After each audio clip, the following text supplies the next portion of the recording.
welcome you all on the channel of mine with a new poem. That is My Last Duchess by Robert Browning. So, Robert Browning was a Victorian poet and he wrote the poem in 1842. Okay, and this poem is a dramatic monologue. Robert Browning was mostly famous for dramatic monologues. Okay, and सबसे main चीज़ ये है जो ये My Last Duchess is narrated by Duke of Ferrara. Okay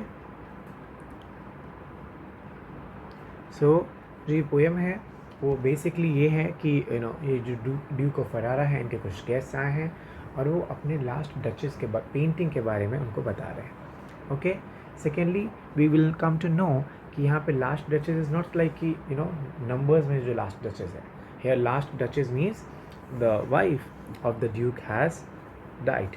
okay, so he is talking about the painting that is hanging on the wall of him or to his guests जो कि guests देखने आए हैं इनकी painting. So let's begin the poem. That's my last duchess painted on the wall looking as if she were alive.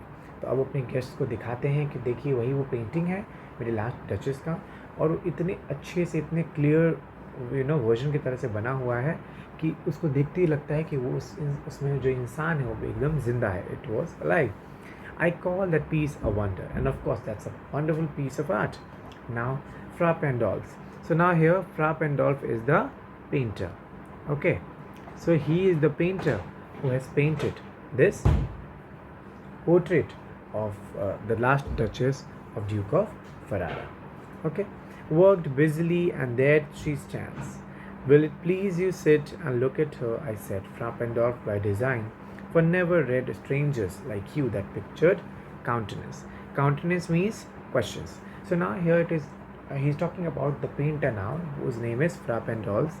और वो बताते हैं कि Fra Pandolf busy, इतना दिन भर वो बिजी रहे तब जाके इतना वंडरफुल पीस ऑफ आर्ट वो बना पाए. आप प्लीज़ यहाँ पे बैठिए, वो अपने गेस्ट को कहते हैं प्लीज़ यहाँ पे बैठिए और तब आराम से इत्मीनान से इस पेंटिंग को देखिए. एंड ये वो बताते हैं कि जो फ्रा पेंडोल्फ के जो डिज़ाइंस हैं फिर जो पेंटिंग्स हैं वो इतने पिक्यूलियर हैं और इतने क्लीन एंड क्लियर हैं कि strangers like you that picture countenance, आपके मन में क्वेश्चंस तो आएंगे कि ये कैसे पॉसिबल है कि इतना अच्छा पिक्चर वो भी एक फ्रेम में वो कैद कर सकते हैं. The depth and passion of its earnest glance but to myself they turned since none puts by the curtain I have drawn for you but आई.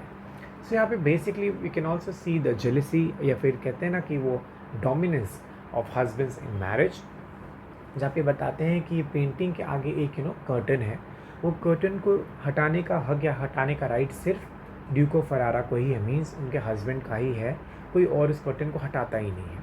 तो कहते हैं कि जैसे मैं कर्टन हटाता हूँ वो उस ग्लैंस को देखते हैं, वो मेरी डचेस के ग्लैंस को देखते हैं, उसके चेहरे के ब्लश को देखते हैं, उसके चेहरे की सुंदरता को देखते हैं.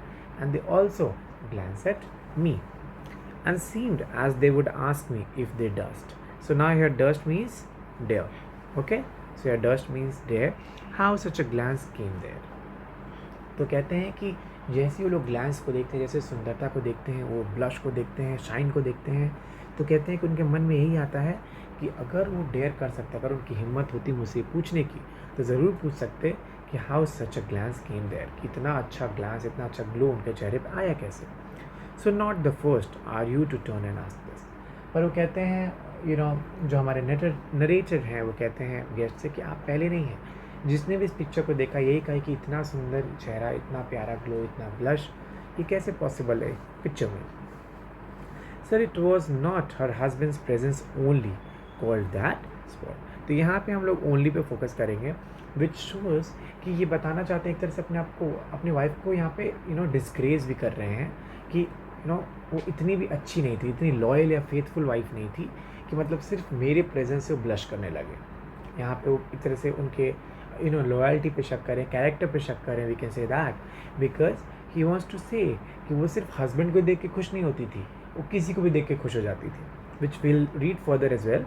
बट यहाँ पे वो यही कहना चाहते थे कि ये जो ब्लश है सिर्फ उसके हस्बैंड के प्रेजेंस से नहीं आया है, मैं बताता हूँ कि किस किस वजह से आया है. Of joy into duchess cheek perhaps Fra Pandolf chanced to say her mental lapse. Now here mental means the shawl. जो शॉल पहले के लोग या फिर अभी भी जो शॉल ओढ़ते हैं, वैसे ही पहले के लोग जो ड्यूक्स या डचेस वगैरह थे, वो ऊपर से गाउन्स के ऊपर से एक शॉल की तरह लेते थे। तो बोलते हैं कि पैंडॉल्फ ने पक्का ऐसा कुछ कहा होगा कि तुम्हारा आपकी जो शॉल है over my ladies wrist too much, आपके रिस्ट पे कुछ ज़्यादा ही बढ़ गई, आपका रिस्ट नहीं दिख रहा है या हाथ नहीं दिख रहा है। और paint must never hope to reproduce the faint half flush that dies along her throat. Half flush here means the blush. Okay, so the blush which is on her face, what he wants to say कि जो फ्रा पेंडॉल्फ है पक्का मेरी बीवी के साथ कुछ flirt किया होगा, उसने कुछ ऐसा कॉम्प्लीमेंट किया होगा कि आपका जो शॉल है आपके रिस्ट पे ज़्यादा आ रहा है, या फिर जो पेंट है आपके जैसे पेंटिंग या आपके जैसे पिक्चर वापस कभी भी रिप्रोड्यूस नहीं कर सकता. तो यही चीज़ें बताना चाहते हैं इसके थ्रू कि किस तरह से फ्रा पेंडॉल्फ की कॉमेंट्स या कॉम्प्लीमेंट्स भी मेरी वाइफ को ब्लश करने पे मजबूर कर दिए होंगे. वो courtesy she thought and cause enough for calling up that spot of Joy. Now what he says कि ये जो कॉम्प्लीमेंट्स है, ये जो बातें हैं वो एकदम इनफ थी मेरे वाइफ को खुश करने के लिए, मेरे वाइफ के चीक्स पे वो ब्लश लाने के लिए. She had a heart, how shall I से.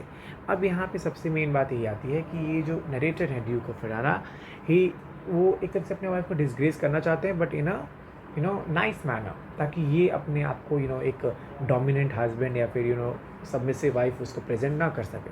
तो इसलिए ये अपने वर्ड्स को रख नहीं पा रहे कि कैसे मैं बताऊँ कि उसका हार्ट कैसा था. Too soon made glad, too easily impressed.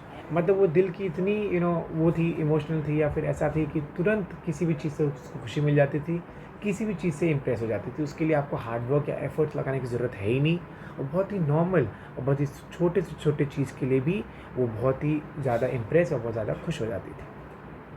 She liked what ever she looked on and her looks went everywhere. वो जो भी देखती थी अपने लाइफ में, अपने दिन भर के रूटीन में जो भी चीज़ वो देखती थी उसको चीज़ पसंद आती थी, वो उसको चीज़ वो अच्छी लगने लगती थी. And her looks went everywhere, और वो हर जगह सिर्फ देखती रहती थी.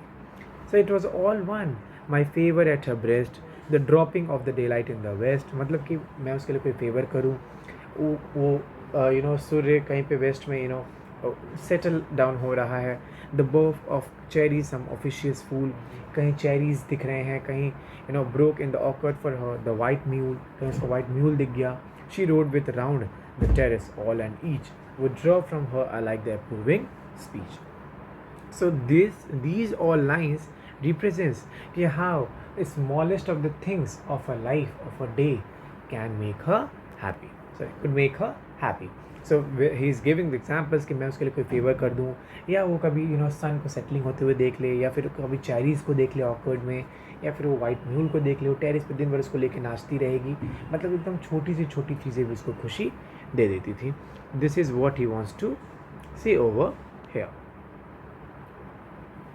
Okay, now the next lines. Or blush at least, she thanked men good, but thanked somehow I know not how, as if she ranked. Now what he says कि सबसे मेन बात ये बुरी लगती थी कि इन सब चीज़ों पे ब्लश तो करती थी, लेकिन वो सारे ही मेन को थैंक यू कहती थी. एंड उसमें भी सबसे मेन बात ये है कि जिस वे में वो मुझे थैंक यू कहती थी, वैसी वो अदर मैन को भी थैंक यू कहती थी, which is not the thing which he liked. My gift of a 900 years old name with anybody's gift, who would stoop to blame this sort of trifling? So now he is comparing कि मेरा 9 साल पुराना gift या उसका तुरंत कोई अभी दिया हुआ गिफ्ट, दोनों को कंपेयर कर जाती थी, दोनों में सेम थैंक यू करती थी, दोनों में सेम ब्लशिंग करती थी. और ये जो सॉर्ट ऑफ ट्रिफलिंग है, फिर जो टसल है, ये मेरे लिए समझना बहुत ही मुश्किल था कि मेरी वाइफ ऐसी क्यों थी कि आपके पे भी स्माइल करिए, मेरे पे भी स्माइल करिए, आपके गिफ्ट को भी अच्छा करिए, मेरे गिफ्ट को भी अच्छा करिए, which is not possible. Even had you skill in speech, which I have not, to make your will quite clear to such an one, and say just this or that in you disgusts me. Here you miss or there exceed the mark. So now he says कि अगर ऐसा होता कि मेरे में कोई skill होती कि मैं उसके मन से ही मन की बातें कह पाता है, मन में मन की बातें बता पाता, उसको कन्फ्रंट कर पाता, तो I would have said it very clear to her कि just this that you disgust me, कि मतलब मुझे तुमसे घिन आती है, तो मेरे को डिस्गस्ट करती है, तुम्हारी रेडिकुलस बिहेवियर मुझे बिल्कुल पसंद नहीं है. एंड हेयर यू मिस और देयर एक्सीड द मार्क, और तुम यहाँ पे कुछ ज़्यादा कर गई या फिर तुम यहाँ पे कुछ कम कर गई, यहाँ पे तुमने कुछ कम कर दिया है, तुमने कुछ मिस कर दिया, यहाँ पे तुम अपने लिमिट्स को एक्सीड करते जा रही हो। ये सब चीज़ें मैं काश उसको कन्फ्रंट कर पाता, काश मैं उसको बता पाता। And if she let herself be listened so, nor plainly set her wits to yours, forsooth and made excuse. Forsooth and made excuse means stubborn. और अगर वो stubborn नहीं होती, ज़िद्दी नहीं होती कि नहीं मैं तो वही करूँगी जो मेरा मन करेगा, तो शायद वो बहुत ही अच्छी वाइफ बन सकती थी.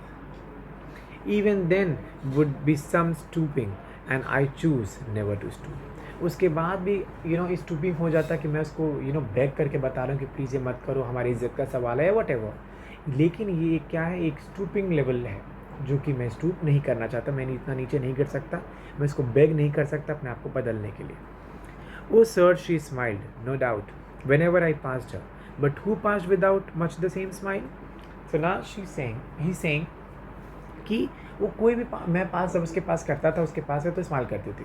तो ये एक वुमेन का एक नेचर है कि जब उसका हस्बैंड या बिलवड उसके सामने से जा रहा है, of course she will smile. लेकिन यहाँ पे क्वेश्चन वो करे अपने गेस्ट से कि आप बताइए मेरे अलावा और कौन है जिसको स्माइल नहीं देती थी. In the sense as I told you कि उसके लिए सारे ही लोग इक्वल थे. उसका जो हस्बैंड है वो भी और जो अदर मैन है वो भी, मतलब सबको देख के वैसे स्माइल करती थी. तो मुझे कभी वो डिफरेंट फीलिंग आती ही नहीं थी कि हाँ मैं हस्बैंड हूँ, मेरे को डिफरेंट ट्रीटमेंट दे रही है. This grew, I gave commands, then all smiles stop together. और ये बढ़ते गया तो मैंने कमांड्स दे दिए कि इन स्माइल्स को ही रोक दो. There she stands as if she alive. अब यहाँ पे जो then all smiles stop together और एक कमांड, आई गेव कमांड्स, ये लाइन्स प्रिज्यूमेबली हम लोग को ये क्या कहते हैं रिजेंबल करती हैं कि मे बी ये इसी ने अपनी वाइफ को मरवा दिया था. क्योंकि आप देखिए यहाँ पे कि जैसी चीज़ें इसकी ग्री होती गई, जैसे इसकी जेलसी बढ़ती गई, what is saying, I gave commands, then all smiles stop together. अब मैंने कमांड्स दिए. अब वो क्या कमांड्स दिए, ऑफ कोर्स किसी को बता थोड़ी सकते हैं ना कि मैंने किल कराया. तो इसने बस इतना कहा कि ये सारे स्माइल्स को रोक दो, जिसको हम लोग प्रिज्यूमेबली हम लोग ये डिफाइन करते हैं कि शायद Duke is responsible for his duchess death. And now he is again coming back to the painting, he's saying that there she stands as if alive. और वो पेंटिंग में देखो ऐसे दिख रही है जैसे कि वो एकदम जिंदा हो. Will it please your eyes? Will meet the company below then. I repeat. और will it please your eyes, इसका आप ऑलरेडी पहले के सेंटेंस से मैच कर सकते हैं कि पहले इन्होंने कहा था कि आप प्लीज़ बैठिए और ये अपने पेंटिंग से बारे में अपनी वाइफ के बारे में बता रहे थे. अब वो जब पेंटिंग से बातें ख़त्म हो गई हैं तो कहते हैं अपने गेस्ट से कि अब आप प्लीज़ उठिए और हम लोग यहाँ से चलते हैं. हम लोग आगे के जो और गेस्ट्स आए हैं उन लोगों से भी मिलेंगे. The company below then, I repeat, the count your masters known munificence is ample warrant that no just pretense of mine for dowry will be disallowed. So now here a count has also come where he wants to say कि जो count हैं वो अपनी बेटी की शादी मेरे से कराना चाहते हैं, जिसके लिए मैंने ये कहा है कि मैं बिल्कुल भी उसके लिए दहेज नहीं लूँगा, बिल्कुल भी डाउरी नहीं लूँगा. Though his fair daughter's self, as I hoped at starting, is my object. क्यों मेरी वो जो इतनी सुंदर बेटी है, मेरी जो वो इतनी सुंदर वो काउंट की बेटी है, मेरे लिए वही सबसे बड़ा मेरे लाइफ का ऑब्जेक्ट है, मेरे लिए सबसे बड़ा गिफ्ट वही है. So I won't allow him to give any dowry और any gift to me rather than his daughter. Nay, we'll go together down, sir. Notice Neptune, though, taming a seahorse, thought a rarity which Claus of Innsbruck cast in bronze for me. और जाते जाते वो दिखाते हैं एक और painting, एक और ऐसा पोर्ट्रेट टाइप का स्टेचू बना हुआ है जिसमें नेपट्यून जो है, जो गॉड है, ठीक है, वो एक taming a sea horse, and god who is Neptune is taming a sea horse, which is a very rare painting, which is a very rare statue made by Claus of Innsbruck in bronze. और इसको bronze में बनाया गया था सिर्फ एक Duke के लिए. और इस ड्यूक ने उस पेंटिंग को, स्टेचू को उन्होंने अपने बाहर के साइड में रखा हुआ है downstairs, which is very beautiful and very rare to see. So this was all about the poem, My Last Duchess. Thank you very much.